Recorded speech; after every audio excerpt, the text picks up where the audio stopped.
بسم اللہ الرحمن الرحیم۔ السلام علیکم عزیز طلبہ، آج ہم جماعت ہشتم کے اردو گرامر جو ہے وہ پڑھنے جا رہے ہیں، جس میں آج آپ کو فعل کی اقسام کے بارے میں بتایا جائے گا، جو کہ آپ پہلے فعل کی اقسام جو ہے وہ باللحاظ زمانہ پڑھا تھا، پھر فعل ماضی کی اقسام ہم نے پڑھی، اور اس کے بعد آج ہم پڑھنے جا رہے ہیں فعل کی اقسام باللحاظ بناوٹ اور معنی۔ صفحہ نمبر 30 کھول لیجئے، تو آئیے شروع کرتے ہیں۔ فعل کی اقسام باللحاظ بناوٹ اور معنی۔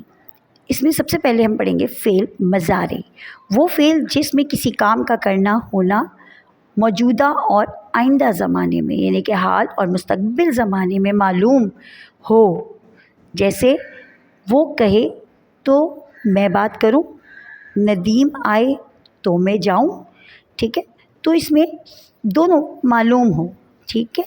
اگر فعل امر ہو، فعل امر یعنی کہ حکم، وہ فعل جس میں کسی بات یا کام کے کرنے کا حکم دیا جائے، حکم پایا جائے، ٹھیک ہے۔ جیسے خاموشی سے بیٹھ جاؤ، ماں باپ کا ادب کرو، ان دونوں میں حکم ہے۔ فعل نہیں، نہیں یہاں پر نہیں کے معنوں میں ہے، یعنی کہ جب کسی کے کام کو نہ کرنے کو کہا جائے، روکا جائے، ٹھیک ہے۔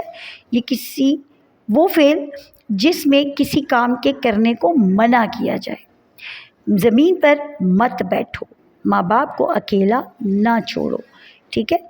اسی طرح فعل لازم، وہ فعل جو صرف فاعل کے ساتھ مل کر جملے یا بات کو مکمل کرے، یعنی کہ ایسا فعل، ایسا ورب جو سبجیکٹ کے ساتھ مل کے بات کو مکمل کرے، اس لیے مفعول ہونا ضروری نہیں، ٹھیک ہے جی۔ مطلب کسی چیز کا ہونا ضروری نہیں، جیسے لڑکی سوئی، اب سبجیکٹ لڑکی ہے اور کام کیا کر رہی ہے، سو رہی ہے۔ اب کب سو رہی ہے، کہاں سو رہی ہے، کیوں سو رہی ہے، اس کا کوئی ذکر ہونا ضروری نہیں ہوتا، فعل لازم ہوتا ہے، ان کے اس کے ساتھ فعل کے ساتھ فاعل کا ہونا لازمی ہے۔ اسی طرح اسلم ہنسا، ٹھیک۔ فعل متعدی، وہ فعل جو فاعل کے ساتھ مفعول کو بھی چاہیے ہو، یعنی کہ ایسا فعل جو فاعل بھی ہو اور اس کے ساتھ مفعول دونوں ہو، ٹھیک ہے۔ جیسے لڑکی سوئی، تو کب سوئی یا کہاں سوئی، وہ تو وہ فعل متعدی ہو جائے گا۔ جیسے یہاں پر مصور نے تصویر بنائی، تو اگر یہاں میں کہتی کہ مصور نے بنائی تو جملہ مکمل نہ ہوتا جب تک ہم یہ نہ لکھیں کہ تصویر بنائی، تو جملہ مکمل ہوا۔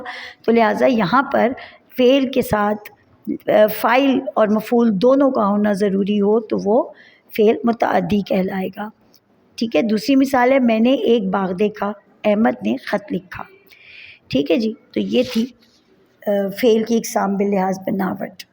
اسی طرح فعل کی اقسام باللحاظ فاعل، فاعل کا میں نے بتایا کہ فاعل وہ ہوتا ہے جس کے لیے جو کام کرنے والا ہوتا ہے اسے ہم فاعل کہتے ہیں۔ فاعل کے لحاظ سے فعل کی دو اقسام ہیں، ایک معروف اور ایک مجہول۔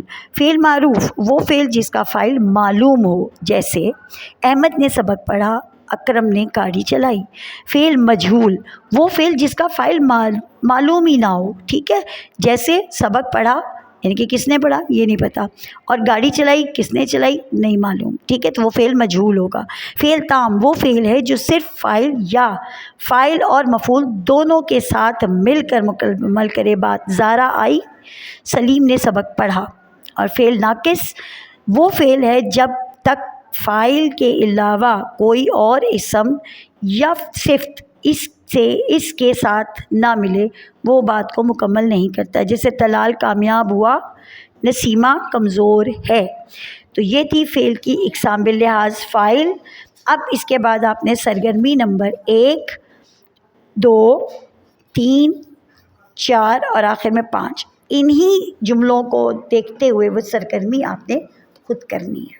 بہت سا خیال رکھیے گا، اللہ حافظ۔